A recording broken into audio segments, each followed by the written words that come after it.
في مشاكل تانية كده تبقى جايه لك وانت مكبر اصلا دماغك ومالكش دعوه بحاجه، تلاقي حوار كده جاي لك من بعيد كده. هو في حد جاي، هو هيتكلم معاك في حوار وانت هتدخل فيه. اما ما تفتكرش ان انت هتسمعه بس، انت من البدايه هنا انت المفروض تقول له لف وارجع تاني. مش عايزين نتكلم دلوقتي، ما تتكلمش معايا خالص عشان نتكلم مع بعض.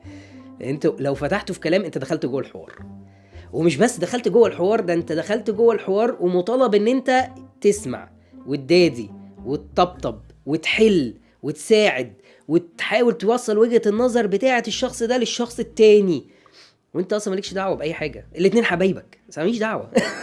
حلوا مشاكلكم بعيد عني، انا ماليش فيه. لان دايما الخازوق بيجي منين؟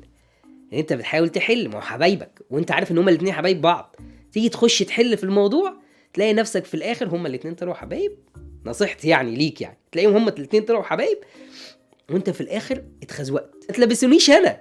فمن الاخر يا معلم ما تخشش في حوارات مع حد، خليك عايش في سلام، مالكش دعوه. اول ما تلاقي الموضوع جاي لك كده اهوت من بعيد كالعاده، هتلاقيه جاي لك من بعيد، لا لف وارجع تاني، انا مش عايز حوارات، امشوا.